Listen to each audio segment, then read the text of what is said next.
Hello, ladies and gentlemen. I appreciate your coming today, and I hope you're having a fine day so far. Now, before I begin to talk about time, I would like to introduce myself. My name is Celine Lee, and if it's not obvious enough, I am a student at KISJ. Specifically, I am a junior who is studying for our upcoming SATs. I take one AP course and two AP courses in school.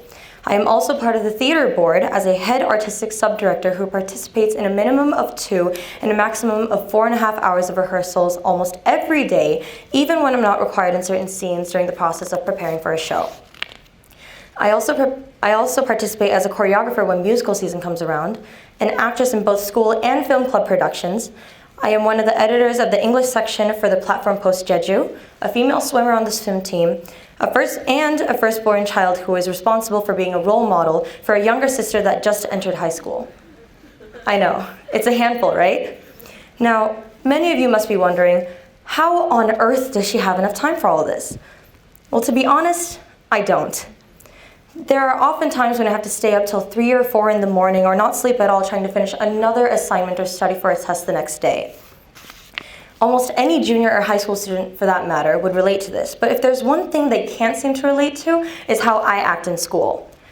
Most people look like zombies trying to drag themselves to their first period class. Some are sleepwalking in the halls. Some seem angry because they didn't have enough time for coffee in the morning.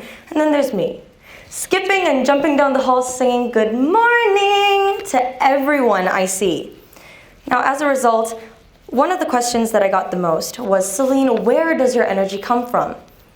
The answer is simple: time. Now, I know what you're thinking. She isn't making any sense. First she says she doesn't have time, now she says that she gets her energy from time? Has her sleep deprivation caused her to speak nonsense? I know it sounds confusing, but allow me to explain. I don't have time, and honestly, I don't believe anyone does, but I do take time.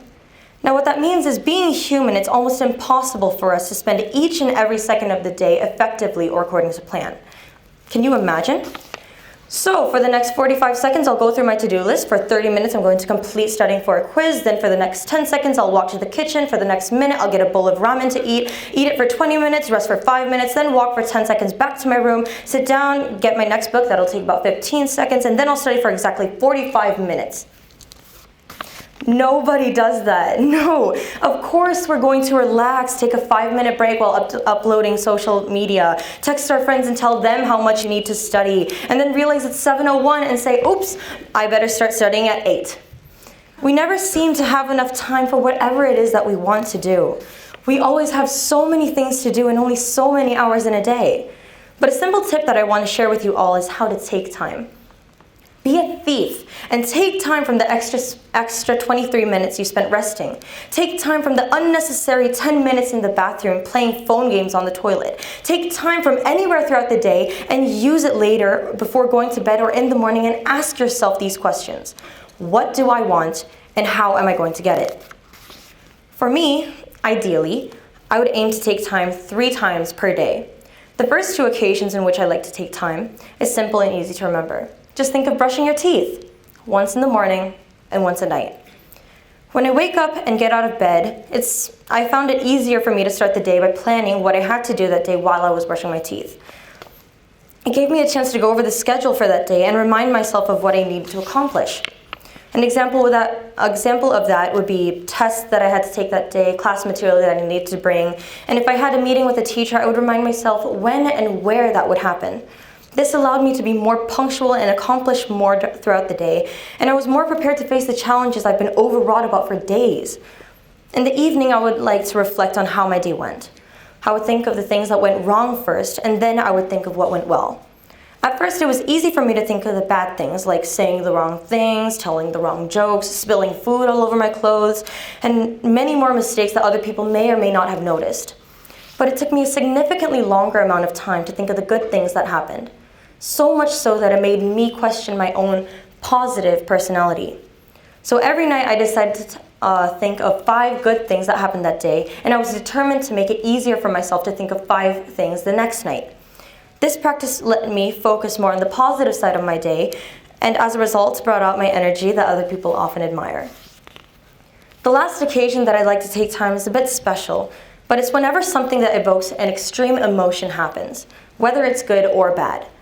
Based on my self-reflection and observation, when I get too excited, I notice that I have been making promises that I will not be able to keep or be incapable of considering the situation in a logical manner. When I become too depressed, I might be missing out on the smaller good things happening around me. I could be missing out on opportunities to make my day better. During freshman year, after moving school twice and receiving the news of having to move schools again, I was distraught. I was inundated by the thought of having to leave my friends that I just made and adjust in a new environment and trying to find my place in the people that'll accept me for who I am among those who already had friend groups existing since 3rd grade. Of course, it's not easy for a 14-year-old to deal with this overwhelming experience, and I don't blame myself for being upset at the time. But I do blame myself for missing the opportunity to congratulate my senior friend for being accepted into her dream school. I blame myself for not being able to tell my friend to break a leg before her audition for her dream role in a community theater production. And I blame myself for a few more things that I won't mention, but the point that I want to make is if I took time to calm myself down and think logically, I would have been able to make better choices and act as a better person. For several months now, I decided to calm myself down if anything evoked any type of extreme emotion from me. I isolated myself from the overwhelming emotions and told myself, okay, this is what happened, this is what I'm going to do from now on, and this is what I won't let happen. This gave me the chance to focus on the reality of things rather than to be swayed by my emotions. Now, I'm not at the level of expertise in this technique, but I can proudly say that I can see the improvement of my decision-making compared to when I didn't know how important it was to take time in certain situations. These 3 chances to take time don't only come to me, but to everyone else in the world. Oftentimes, we think we're too busy and we don't have the flexibility in our minds and hearts to even think of taking time for ourselves, but that's not true. Once you start taking time, you'll eventually have enough time to figure out not just your schedule, but you yourself as a person, and you'll be capable of many more things. Maybe even some that you never thought you would be capable of. The final point that I want to make today is that it's okay to take time. If you're ever in doubt, like I often am, ask yourself, how much time did it take for me to become the person I am today? And how much time do I need to become the person I want to be? Now, depending on the person, it'll take different amounts of time. For some people, if you're lucky, it'll take a matter of months, maybe a matter of weeks. For some, it'll take a matter of several years. For me, it took me 18 years and 3 months for me to become who I am now standing on this stage. I'm guessing if I know how to take time, I'll be able to become the person I want to be a bit sooner. Like I said, nobody has time, but anybody can take time, and I thank you for yours tonight.